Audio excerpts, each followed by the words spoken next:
अस्सलाम वालेकुम, मैं हूं हबीब अकरम और आप देख रहे हैं प्रोग्राम नुक्ता नज़र। मुजीबुर शामी साहब हमारे साथ मौजूद हैं और आज हमने शामी साहब से जिन खबरों पर नुक्ता नज़र मालूम करना है, सबसे पहले एक नज़र उन पर।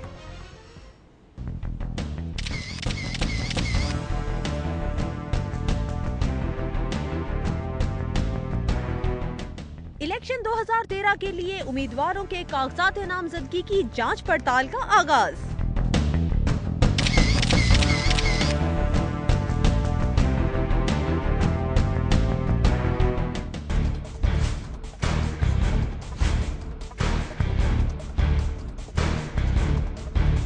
उम्मीदवारों पर दस्तूर की दफा 62 और 63 का इतलाक कैसे होगा?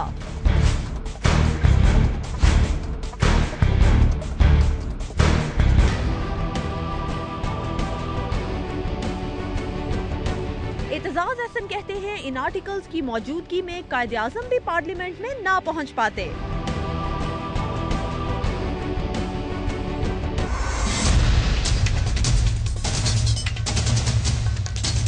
यूसुफ रजा गिलानी अपनी नाअहली के खिलाफ सुप्रीम कोर्ट में।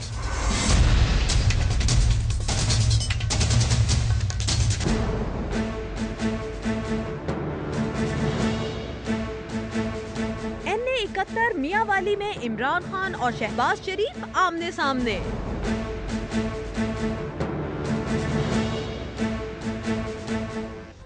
कागजात नामजदगी की जांच पड़ताल शुरू हो गई है। उम्मीदवारों की जो इलेक्शन लड़ना चाह रहे हैं शामी साहब, अब तलवार चलना शुरू हो गई उन उम्मीदवारों पर और उन्हें पुश्तों के पुश्ते लग जाएंगे। अब माशाल्लाह मुबालगा जो है जी वहाँ पर ख़त्म हो रहा है आज। क्यों शामी साहब? देखें, एक तो उम्मीदवारों की तादाद कम हो गई। ठीक है। गुज़श्ता इलेक्शन में जी कोई 15,000 कैंडिडेट थे मुल्क भर में, जी बिल्कुल, और आपको 10,000 के लगभग रह गए। जी बिल्कुल ऐसे ही। तो 33% तो कामयाबी हो गई इलेक्शन कमीशन को, सिविल सोसाइटी को और उन तमाम लोगों को जो कहते थे कि जनाब एक छलनी लगाई जाए 62-63 की। ठीक है। तो 5,000 तो खुद ही भाग गए। यानी पहले ये होता था कि जो आदमी हराम की दौलत कमा लेता था या नाजायज तरीके से कुछ ना कुछ हासिल कर लेता था, वो कहता था मुअज़्ज़ज़ होने के लिए इलेक्शन लड़ा जाए। ठीक है। अब ये जो शोर मचा है, तो उससे ये मालूम हुआ कि जो ये इस तरह के मुअज़्ज़ज़ बनने वाले लोग थे वो तो पहले ही भाग गए। वो फॉर्म देख के जी कि भाई कौन अपने आप को इस तरह उरिया करे तो बेहतर ये इलेक्शन ना लड़ा जाए। ये एक फायदा हुआ है, अच्छा, सबसे बड़ा। ठीक है। अब आगे ये है कि डिग्री का मामला है और फिर दोहरी शहरियत का मामला है। अब इस पे देखिए कौन कौन लोग छलनी में आते हैं। शाम साहब, जो फॉर्म इतना मुश्किल था उसको देख के हो सकता है बाज अच्छे उम्मीदवार डर भी गए हों कि यार क्या जरूरत है। हाँ नहीं, अच्छे उम्मीदवार तो डरते नहीं है। अच्छा। हाँ, अच्छे उम्मीदवार किसी से नहीं डरते, फॉर्म से कैसे डरेंगे। ठीक है। और वो यूनिफॉर्म से नहीं डरते। तो असल देखिए, ये जो वकील है ना, उनकी चांदी हो गई। ठीक है भाई, तहरीक चलाई गई थी ना अदलिया की आज़ादी की, बिल्कुल, वकीलों ने चलाई थी। हाँ। तो अब उनको, अब देखिए उनको अब वकील के बगैर अब फॉर्म पुर नहीं कर सकते। ठीक बात है। और फॉर्म पुर करने की भी फीस ली जाती होगी। हाँ, बिल्कुल। तो ये इससे भी हजारों लोगों को फायदा पहुंच गया। और रफली 10,000 फॉर्म है तो मतलब बहुत सारे लोगों को फायदा, और भारत कौम को भी फायदा पहुंच गया। ठीक है। कि यानी असेंबलियों में जाने वाले वो छलनी लग जाएगी उनको, कुछ ना कुछ तो रुकावट पड़ेगी, कुछ ना कुछ बेहतर लोग आएंगे जी। अच्छा शामी साहब, जो फिर अब एक तो ये हो गया टैक्सेशन का कि टैक्सेशन चेक होगी, FBR नहीं टैक्सेशन। एक बात तो ये है कि आप कहें कि भाई मैंने तो 10,000 रुपया टैक्स दिया है जी, मेरी आमदन तो 1 लाख रुपए है। ठीक है। ये तो एक बिल्कुल और बात है। अब उसकी ये स्क्रूटनी करना कि 1 लाख रुपए की इनकम में आप कैसे 10 लाख की जिंदगी गुजार रहे हैं, ठीक है। तो ये तो फौरी तौर पर इलेक्शन कमीशन से नहीं हो पाएगा। ठीक। ये तो बाद में ट्रिब्यूनल्स के पास लोग जाते रहेंगे, पिटीशन करते रहेंगे, चैलेंज करते रहेंगे। ठीक है। लेकिन जहां तक डिग्री का मामला है और डिफॉल्ट का मामला है और वो मामला है कि दोहरी शहरियत का, वो साफ पता चल जाएगा। ठीक है। तो उसके बाद वो लोग जो हैं उनको पकड़ लिया जाएगा। शामी साहब, ये सारा इतलाक भी तो उन्हीं लोगों पे हो रहा है जो पहले से पार्लियामेंट में मौजूद थे। नहीं, जो 2008 में जी इलेक्शन कमीशन का मैंने जो नुक्ता नज़र मालूम किया, वो ये 2008 में जिन लोगों ने इलेक्शन लड़ा खा वो हारे खा वो जीते। ठीक है। इलेक्शन कमीशन ये कह रहा है कि जो लोग 2008 में इलेक्शन लड़े और 2002 में इलेक्शन लड़े और उन्होंने कहा हम ग्रेजुएट हैं, ठीक है, तो 2002 में भी पाबंदी मौजूद थी ना। ठीक है। 2008 में तो अब्दुल हमीद डोगर साहब ने बाद में खत्म कर दी। हाँ। तो 2002 में जो इलेक्शन लड़ा, जो हार गए या जीत गए, अच्छा, वो क्वालिफाइड तो थे ना कैंडिडेट होने के। बिल्कुल। उन तमाम को चाहिए कि उनकी डिग्रियां अपनी पेश करें, और अगर जो हारे हुए उम्मीदवार हैं 2002 के, उनमें से कई आज भी इलेक्शन लड़ रहे होंगे, ठीक है, तो जब वो इलेक्शन लड़ रहे होंगे तो उनकी डिग्री चलनी होनी चाहिए। तो ये है मसला। अब देखिए इसमें इतना एक वक्त जो है सर्फ हुआ है। अब कई नाम ऐसे आ गए, जावेद आजमी की डिग्री जी, अब निसार अली खान की डिग्री, वो हमारे वड़ाइच साहब जो हैं उनकी डिग्री, इम्तियाज सफदर वड़ाइच, अफरासियाब खटक, फैसल सालेह, डॉक्टर सईद अली की डिग्री, डॉक्टर सईद अली की डिग्री। भाई ये वो लोग हैं जो हमारे सामने जिन्होंने मैट्रिक किया, FA किया, BA किया, लीडर रहे, धूम मची रही, और अब इनकी डिग्री अगर कहीं इधर उधर हो गई है, गुम हो गई है, तो हायर कमीशन को चाहिए फटाफट वो मालूम कर ले। कॉलेज का भी पता है, स्कूल का भी पता है। देखिए जहां बोर्ड भी मौजूद है, यूनिवर्सिटी भी मौजूद है, इसमें वक्त क्या लगता है। शामी साहब अब तो वो कानून भी नहीं है, तो फिर हम क्यों इन्हें तकलीफ दे रहे हैं कि अपनी सारी चीजें लेके? वो इसलिए कि आपने जब बोला झूठ तो पकड़े गए। अब झूठ तो यहां बोलेंगे ना, पकड़े जाएंगे आखिरत में।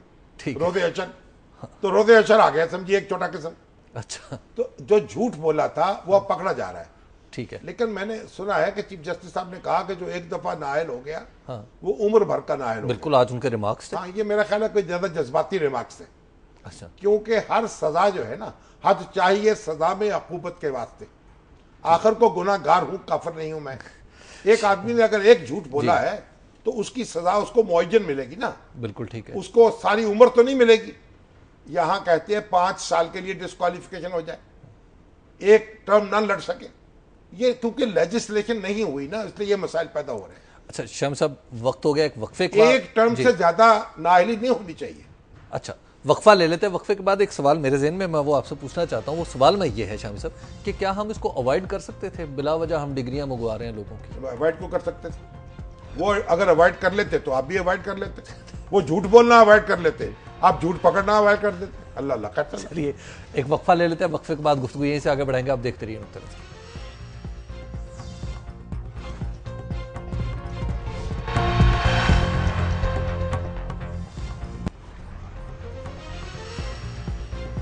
नुक्ता नज़र में एक बार फिर खुशामदीद बात हो रही थी डिग्रियों के हवाले से कि उनकी क्या फेट है जो साबिक इलेक्शन लड़ चुके हैं। शामी साहब, अब डिग्रियों के हवाले से एक सवाल ज़हन में उठता है कि जब कानून मौजूद नहीं रहा तो अब सजा देने का क्या तुक पड़ता है? नहीं, कानून तो उस वक्त भी मौजूद था। झूठ बोलने की सजा तो उस वक्त भी थी। अच्छा। जब से आदम अलैहिस्सलाम तशरीफ लाए हैं, झूठ बोलना गुनाह रहा है। और कानून जो है पीपल्स रिप्रेजेंटेशन एक्ट जो है 1973 का या 76 का, उसके तहत ये जुर्म है। अच्छा, यानी मिस डिक्लेरेशन। हाँ हाँ, अगर आप झूठ बोलेंगे जी, अगर जालसाजी करेंगे, ठीक है, तो ये तो जुर्म है।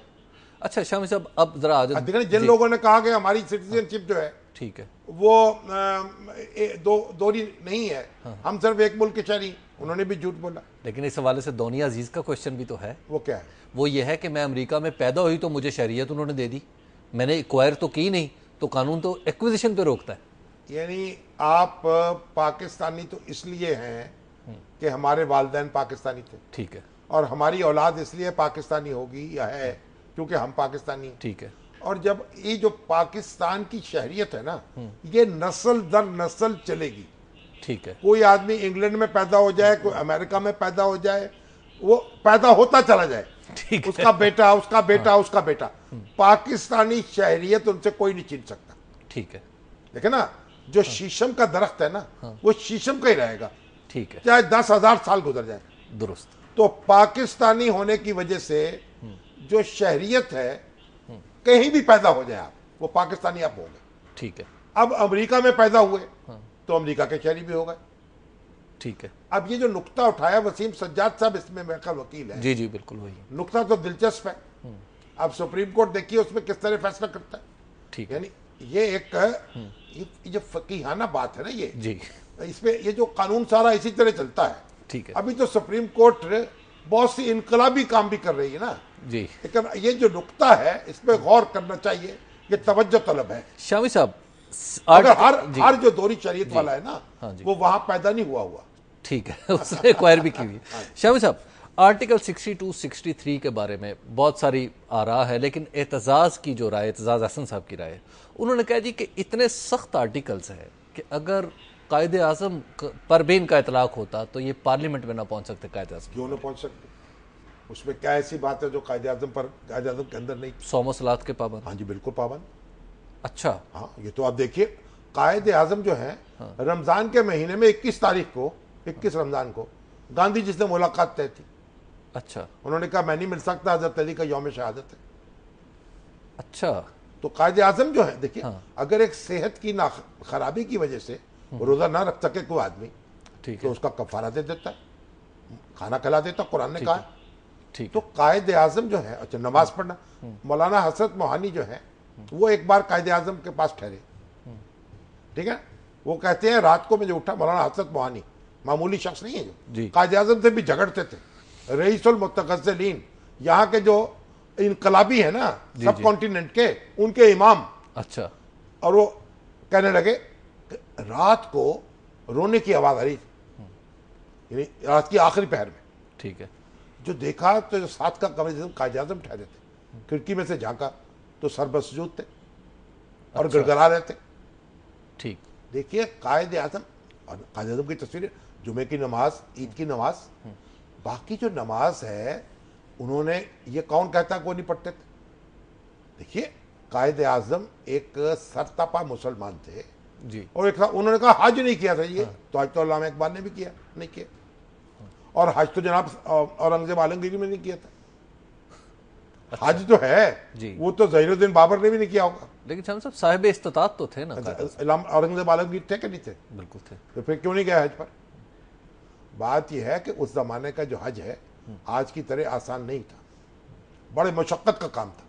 ठीक। और उस वक्त हज के ऊपर जाना और कई कई हफ्ते और कई कई माह लगते थे। तो फिर आज कायदे आज़म का जो हज बदल है ना, वो लाखों अफराद कर चुके हैं। अच्छा। मुझे लोग मिलते हैं, हमने कायदे आज़म का हज किया बदल, वो कहता अल्लामा इकबाल का किया। तो लोग जो ये कायदे आज़म को ये कहना, ये तो बड़े बड़े उलमा जो है यहाँ के जी, मेरा पता ही, मौलाना शबीर अहमद उस्मानी गए हज के ऊपर के नहीं गए। अच्छा। तो हज पर जो जाना है ये तो कोई दलील नहीं है भाई, एक आदमी के पास सेहत ने इजाजत नहीं दी जी। उसके, तो वो नहीं जा सका, उसने अपनी सेहत की खराबी की वजह से वो हज बदल कर आ सकता है। कायदे आज़म तो वो शख्स हैं जिनकी ईमानत पर और जिनकी दयानत पर आज तक कोई शख्स उंगली नहीं उठा सका। ठीक। और रसूलुल्लाह सल्लल्लाहु अलैहि वसल्लम ने जब दावा नबूवत किया तो क्या कहा? हाँ, तुम्हें मेरी बात पे यकीन ओहे है? सफा पे इकट्ठा किया लोगों को, बिल्कुल किया, और कहा कि लोगों अगर मैं तुमसे यह कहूं कि ये पहाड़ के पीछे से एक तुम्हारा दुश्मन आ रहा है जो तुम पर हमला करने वाला है, तुम क्या कहोगे? उन्होंने कहा हम आपकी बात पर ईमान लाएंगे, आपकी बात मानेंगे। क्यों? क्योंकि आप सादिक और अमीन हैं। ठीक है। उन्होंने कहा फिर मैं कहता हूं कि अल्लाह जो है वो एक है, उसकी इबादत करो। ठीक है। तो लोगों ने कहा नहीं यार ये तो बात गलत है। तो सादिक और अमीन जो सुन्नत रसूल है सल्लल्लाहु अलैहि वसल्लम, कोई लीडर हो ही नहीं सकता जब तक वो सादिक और अमीन नहीं मुसलमानों का। अच्छा शामी साहब जी जी जी। और कायदे आज़म सबसे बड़े सादिक और अमीन सब कॉन्टिनेंट के। ठीक है। और कायदे आज़म के बारे में अल्लामा शबीर अहमद उस्मानी ने कहा कि औरंगजेब आलमगीर के बाद सूरज की आंख ने इतना बड़ा मुसलमान नहीं देखा। तो ये नापाक ज़बानें जो हैं ये कैसे नाम लेती हैं कायदे आज़म का वजू किए बगैर? शामी साहब सिद्को अमानत का जो मेयार है, हाँ, अच्छा आज हम उसको कैसे टेस्ट कर सकते हैं? क्योंकि हमारा कॉन्स्टिट्यूशन भी कहता है ना यही कि सादिको अमीन हो। नहीं वो तो देखिए कॉन्स्टिट्यूशन में लिखा हुआ जो तरमीम की है जी, वो मेरे ख्याल 63F है या 62F है जी। उसमें यह है कि दस्तूर ये आप अदालत के फैसले के ताबे होगा। अच्छा। अगर आप किसी ने खयानत की है वो साबित हुई है कोर्ट में, वगरना तो आप ये सियासतदान तो एक दूसरे को खाइन साबित कर देंगे सारे के सारे, सुनी सुनाई पे नहीं जा सकते आप। लेकिन अगर मेरा मुखालिफ है उसके बारे में एक जनरल परसेप्शन यही है। तो परसेप्शन आप साबित करें ना कानून में। परसेप्शन आपका होगा ना, उसका आपके बारे में होगा। भाई जब मैं पाकिस्तान में था ना, हम या रहता हूं हमेशा, तो मैं समझता था कि इंडिया जो है बहुत दगाबाज मुल्क है और वादे करके मुकर जाता है।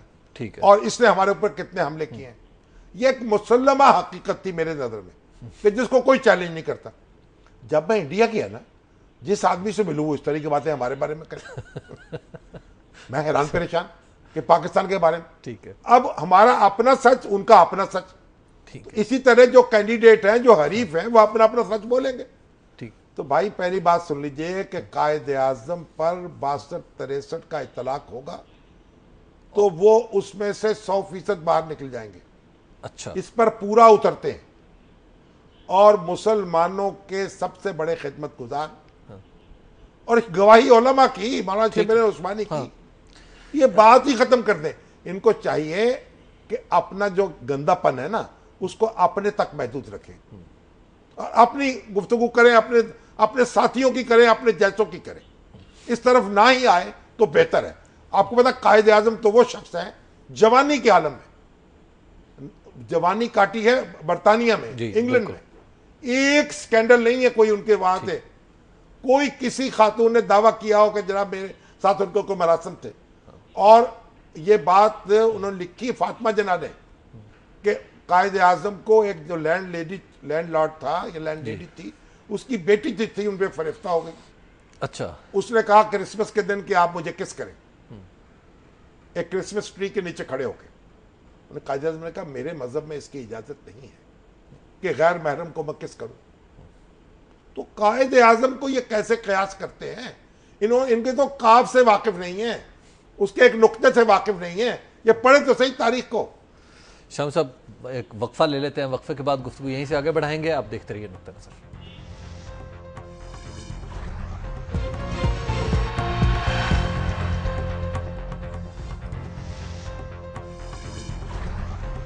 नुक्ता नज़र में एक बार फिर खुश आमदीद। गुफ्तगू हो रही है आर्टिकल 62 और 63 कॉन्स्टिट्यूशन के क्या कहते हैं उम्मीदवारों के बारे में। शामी साहब, ओवैस मुजफ्फर टप्पी हैं, आज उनसे एक सवाल पूछा गया जो भाई है जनाब जरदारी साहब। जी मुंह बोले भाई, रजाई भाई। रजाई भाई, अच्छा दूध शरीक भाई। जी, तो उन्होंने आज ठट्टा से जब कागजात जमा कराए तो उनसे वहां पर रिटर्निंग ऑफिसर ने पूछा कि जनाब ये बताएं कि 5 नमाजें कौन सी हैं, नमाजों के औकात कितने? उन्होंने कहा 5। उन्होंने कहा इनके नाम बताएं, उन्होंने कहा फजर में कितने फर्ज पड़े जाते? उन्होंने कहा जी 2। अच्छा, क्या ये सवाल तो काफी जवाब तो उन्होंने ठीक दे दिया, जवाब ठीक क्या इतराज है? नहीं, क्या ये काफी है कि इन सवालों के जो जवाब दे दे आर्टिकल 62 63 ठीक है? हाँ, इनको इस तरह के सवालात नहीं करने चाहिए। ये इस तरह के सवालात तो पहले जाके जुडिशरी में करे ना, ऊपर से लेकर नीचे तक दुआए कनूत सुने सबसे। और भाई मेरे दुआए कनूत अगर नहीं आती तो उसकी जगह आप इन्ना तो है ना, कल पढ़ रब्बाना आते ना फिर दुनिया आते। ये कोई एक दुआ है, दूसरी दुआ पढ़ ले। बात यह है या तो आप एक फैसला करें कि एक यकसा सवालात हर शख्स से करने हैं, ठीक है, और जब तक ये नहीं होगा इस तरह के सवालात नहीं करने चाहिए। दयानत और अमानत जो है उसको एक वसीतर मफहूम में लेने चाहिए। ठीक है, तो शाम साहब इसका मतलब है जो बंदा कैंडिडेट है अगर उसके खिलाफ कोई फैसला नहीं है तो बस वो ओके। और क्या, देखिए हमारा अगर किसी शख्स के खिलाफ कोई जुर्म साबित नहीं होता वो बेगुनाह है। ठीक है, ये बात नहीं है कि आप साबित करें आप गुनाहगार हैं, आप मुजरम हैं, आप साबित करें कि आप मुजरम नहीं है। ये कानून इस तरह नहीं चलता दुनिया में कहीं, इस्लाम में भी और मगरिब में भी। तो जब तक किसी शख्स के बारे में आप साबित ना कर दें वो मासूम है और बिल्कुल पाक और साफ है। ठीक, तो यूसुफ रजा गिलानी साहब के बारे में आपका क्या ख्याल है? यूसुफ रजा गिलानी साहब तो अब देखिए उनको तो तौहीन अदालत में सजा मिली, बिल्कुल, उसकी वजह से डिस्क्वालीफाई हो गए। ठीक है, बाकी बातें तो बात की है। वैसे मुझे लगते बड़े अच्छे हैं, हाँ, मुस्कुराते बहुत हैं, अच्छी मिलनसार बड़े हैं, मोहब्बत से मिलते हैं, हाँ, और कौमी असम्बली में बड़ी कार्रवाई अटेंड करते रहे, बड़े अच्छे काम भी किए। हाँ, लेकिन जो दूसरी मामलात हैं उन पे भी आप देखिए मसाइल तो है ना वो। लेकिन चले गए अदालत में, वो कह रहे हैं कि आप मुझे नाअहल आपने करार दिया है, और अदालत ने कहा जी आप इतनी देर से क्यों? उन्होंने कहा नवाज शरीफ भी तो देर से आए थे। हाँ, ये बात तो है कि नवाज शरीफ साहब जो थे उनकी सजा भी खत्म हो गई थी। ठीक है, परवेज मुशर्रफ ने कर दी थी, उसके बाद वो बैरून मुल्क चले गए थे। और जब उन्होंने लेकिन अपनी सजा के खिलाफ अपील नहीं की थी सुप्रीम कोर्ट में, ठीक है, हालांकि उस वक्त सुप्रीम कोर्ट डोगर कोर्ट नहीं थी, उसमें अरशाद हसन साहब थे, ठीक, और उसके बाद फिर इफ्तिखार चौधरी साहब भी आए, तो उससे पहले शेख रियाज साहब थे। तो बात यह है कि उन्होंने सुप्रीम कोर्ट में अपील नहीं की। अपील करने के लिए खुद हाजिर होना जरूरी नहीं था, ठीक है, वकील जो था वो वकालतनामा लेके कर सकता था। लेकिन उन्होंने जो अपील की वो उस वक्त की जब वो यहाँ आए और अदलिया जो थी बहाल हो गई और नई अदलिया वजूद में आई, ठीक है, और जो बेंच था जस्टिस नासरुल मुल्क साहब का, उसने उनकी हेयरिंग की और जो उनका डिले था उसको कंडोन कर दिया, ठीक है, और ये हालांकि कोई उनको सजा तो माफ हो चुकी थी, हाँ, लेकिन फिर भी उन्होंने कहा कि क्योंकि जस्टिस साहब ने अपने फैसले में लिखा है कि वो स्टिग्मा भी बरकरार रहता है बाज़ औक़ात सजा में होने का, अच्छा, उसको खत्म कराना मकसूद है जो दरखास्त गुदार दरखास्त लेके आया है। अच्छा, तो उन्होंने उसको कबूल कर लिया, उनकी अपील भी मंजूर कर ली, उनका जो टाइम था उसको भी कंडोन कर दिया। शामी साहब, जो सदर की माफी है गोया वो काफी है इंसान को बरी करने के लिए, और हाँ, मेरा ख्याल तो काफी है, बड़ी बहस हुई है। ठीक। और इसमें जो नवाज शरीफ साहब के हामी वकील थे उन्होंने अदालत में यही मौकफ इख्तियार किया, मेरा ख्याल अकरम शेख साहब का यही मौकफ था, अच्छा, कि ये कन्विक्शन भी खत्म हो जाती है क्योंकि वो भी तो सजा है ना।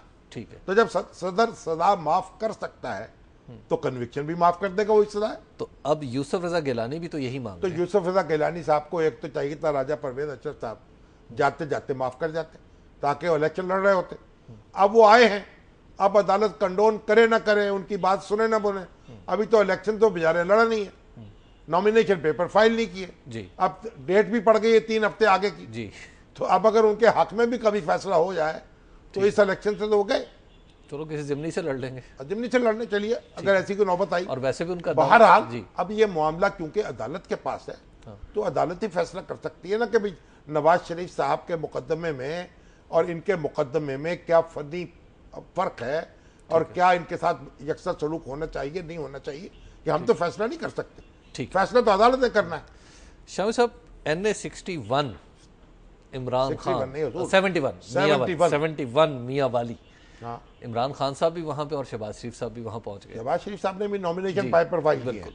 अब पता नहीं वो कितने सीरियस हैं लड़ने में, अगर लड़ेंगे तो बड़ा मुकाबला होगा, मार्का होगा, क्योंकि मियां वाली जो है उनका तो समझा जाता है जनाब क्या वेटिकन इमरान खान साहब का, वो तो जो उनका एक आबाई इलाका है, वहाँ यूनिवर्सिटी उन्होंने कायम की, नमल यूनिवर्सिटी बैनुल अक़वामी सतह की, और फिर और वहाँ अब शहबाज शरीफ साहब जाते हैं तो उनकी कॉन्स्टिट्यूंसी भी उनके हामी, जो इमरान खान के मुखालिफ हैं वो उनके हामी होंगे। तो वहां पे इनामुल्लाह न्याजी वाले भी मामले तो इनामुल्लाह न्याजी हैं, वो 72 में है, अच्छा, अब उन्होंने अपील कर रखी है ठीक, 72 में। शेर अफगन न्याजी साहब के जो नौवारत बेटे थे अमजद खान 2 दिन पहले तहरीक में शामिल हुए और टिकट उनको मिल गया। बिल्कुल, अब इनामुल्लाह न्याजी साहब जो हैं उन्होंने अपील कर रखी है, तो अब मुझे तो कई दोस्तों से बात हुई तो उन्होंने कहा भी ये जो है ना अपने इमरान खान साहब, अब इनको ये चाहिए कि जब उनकी अपील पार्लिमानी बोर्ड के सामने आए तो वो उसको प्रिजाइड ना करें, अच्छा, वो बाहर निकल जाए, ठीक है, और बोर्ड को आजाद छोड़ दें कि जो चाहे फैसला करें, अच्छा, क्योंकि इमरान खान साहब ने पहला फैसला किया है जी, और उसका उन्होंने ये भी कहा कि मैंने अपने भाई को टिकट नहीं दिया, उसकी दाद भी ले ली है, ठीक है, लेकिन भाई अगर मुस्तहिक है टिकट का तो उसको टिकट ना देना भी तो नाइंसाफी है ना। अच्छा शामी साहब, ये जो रिफ्ट है हाँ। कहीं शहबाज शरीफ की फेवर में जा सकता है वहां पे? नहीं, मैं अभी तो देखिए ना, अभी तो मामला अपील में है ना। अच्छा, अभी रिफ्ट है ही नहीं ऐसा। मेरा ये ख्याल है कि इमरान खान साहब को अपने आप को इस मामले से अलग कर लेना चाहिए, अच्छा, और अपनी पार्टी को फैसला करने देना चाहिए।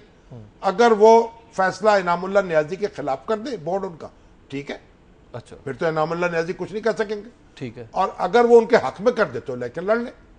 शामी साहब, एक वक्फा हो गया है, वक्फे के बाद हम आपके सवालात भी लेंगे और शामी साहब के बारे में कुछ। शामी साहब से एक सवाल मेरे जहन में है, वो भी मैं पूछता हूँ आके, बड़ा दिलचस्प सा। आप देखते रहिए नुक्ता नज़र।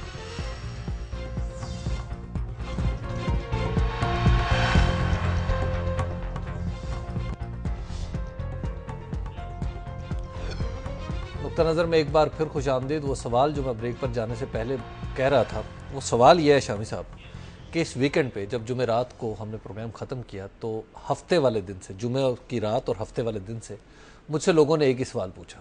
वो ये है कि शामी साहब निगरान वफाकी वज़ीर बन रहे हैं और कौन से बन रहे हैं, कब हल्फ उठाएंगे? असल में यार मुझसे कुछ आला मुकामात के मकीनों ने पूछा तो था। अच्छा। और इब्तदान तो मेरा ख्याल था कि इसमें कोई हर्ज नहीं है, क्योंकि ये ऐसी तो बनी नहीं केयर टेकर गवर्नमेंट जैसी कोई लगारी साहब ने बनाई थी या गुलाम इसाक ने बनाई थी या ज़िया-उल-हक साहब ने अपनी काबीना बनाई थी। ये तो एक कॉन्स्टिट्यूशनल गवर्नमेंट है, इत्तफाक राय से जो बनी है, वज़ीर आज़म भी इत्तफाक राय से बने हैं, तो अगर इसमें कोई ज़िम्मेदारी उठाई जाए तो कोई हर्ज नहीं है। ठीक है, गोया खबर ठीक थी। हाँ, लेकिन मैंने जब एक दो दिन इसमें गौर किया, यानी इब्तदाई रद्द अमल तो मेरा ये था कि मुफ्त हाथ आए तो बुरा क्या है। अच्छा लेकिन मैंने जो एक दो दिन गौर किया इस पे, तो फिर मैं इस नतीजे पे पहुंचा कि नहीं, इससे दूर ही रहना चाहिए। अच्छा। तो मैंने फिर जिन लोगों ने मुझसे पूछा था, मैंने उनसे माजरत कर ली, उनको कहा कि मेरा नाम इस फहरिस्त से निकाल दें। अच्छा, ये बताएं कि वजारत कौन सी मिल रही थी और ये बताएं इत्तलाआत की बात हुई थी। अच्छा, इत्तलाआत की, वजारत से इत्तलाआत। ठीक है। बाद में कोई दोस्त उठती सी खबर लाया कि नहीं आपको मुगालता लगा है, वो मजहबी अमूर की वजारत आपको देना चाहता। मैंने कहा नहीं, मुझे मुगालता नहीं लगा। तो बहरहाल ये इससे बेहतर आदमी दूर ही रहे तो बेहतर है। अच्छा, वैसे ये ब्रॉड सी स्टेटमेंट है, दूर ही रहे तो बेहतर है। तो बस ये मेरे दिल में ख्याल आया। अच्छा। कि भाई ये नहीं, मुनासिब नहीं है। ठीक तो है। फिर मैंने अपने उन दोस्तों को बता दिया कि भाई आप जरा मुझे मेरी माजरत कबूल कर लें, मैं इस काबिल नहीं हूँ। अच्छा, यानी दुनिया टीवी में मियाँ साहब ने भी इनकार कर दिया, निगरान वज़ारत मियाँ साहब ने भी बहुत अच्छा किया, उनकी जिम्मेदारियां भी ऐसी हैं। मैं तो कुछ डावाडोल हुआ था। अच्छा लेकिन फिर कायम हुआ। मियाँ साहब ने तो पहले हल्ले में इनकार कर दिया ना जी। और आपको आज़ादी नहीं मिल सकी कि मेरे बगैर आप प्रोग्राम करें। शामी साहब, मैं तो MD-PTV देख रहा था खुद को फिर अगर आप वज़ीर इत्तलाआत बन जाते। आप बन जाते। हाँ, मैं बन सकता। हाँ, ये बात है। तो फिर यूसुफ बेग मिर्जा यहाँ प्रोग्राम करते हैं नहीं, डिप्टी MD बन जाता। चलिए ठीक है। साहब के साथ। अच्छा, अब आप ये देखिए, एक तो अल्ताफ कमर साहब जो हमारे एडिशनल IG थे पुलिस के, उन्होंने इमरान वहीद साहब जो हैं अर्रहमान अर्रहीम का से, वक्कास साहब हैं अवारी से, और आमिर शामी साहब हैं हमारे, इन सब लोगों ने बहुत दाद दी है कि कायद आज़म के बारे में जो आपने गुफ्तगू की है बिल्कुल दुरुस्त है। अच्छा। और इन लोगों को इसी तरीके से इन सबक सिखाना चाहिए। देखिए, कायद आज़म के बारे में किसी किस्म की गैर मोहतात गुफ्तगू जो है वो उसकी इजाज़त नहीं दी जा सकती। हमारे मीडिया भाई भी कान खोल कर सुन ले और सियासतदान भी कान खोल कर सुन ले। क्रिटिकल एनालिसिस नो, में हिस्ट्री के हवाले वो आप करते रहे, किताबें लिखें। अच्छा। हाँ, ये टीवी शोज का मौजू नहीं है। अच्छा, एक बात सुनिए आप। अब एक मैं तो आज सारा दिन रहा जहाज में। अच्छा। सुबह गया था, प्रेस काउंसिल की मीटिंग थी कराची में, और शाम को वापस आया हूं तो सीधा आपकी खिदमत में हाजिर हो गए। तो मैंने तो यह सुना था कि शहबाज शरीफ साहब ने नॉमिनेशन पेपर फाइल किए। जी बिल्कुल। अब ये मियाँ वाली एक्सप्रेस के एडिटर है वक्कास मलिक साहब जी, उनका SMS आया, उन्होंने कहा जी ये बात दुरुस्त नहीं है। अच्छा। वो यहाँ से इलेक्शन नहीं लड़ेंगे। इमरान खान के मुकाबले में PMLN के टिकट पर अबैदुल्ला शादी खेल जो हैं वो लड़ेंगे इलेक्शन। अच्छा, तो चलिए अच्छी बात है। वो हमारे मियाँ गफ्फार साहब ने भी इसी तरह का एक SMS भेज दिया। तो वो मियाँ गफ्फार साहब की भी शुक्रिया और वक्कास साहब का भी शुक्रिया। ठीक है। अच्छा, एक बात, अभी हमने 2-3 लोगों ने हमें इतला दी थी, हमारे जनाब बहदूद जो था वो हरकत में आया था। ये गाड़ियां जो हैं स्मगलिंग वाली गाड़ियां दुबई में खड़ी हैं, यहाँ क्लियर हो रही हैं रिश्वत लेके।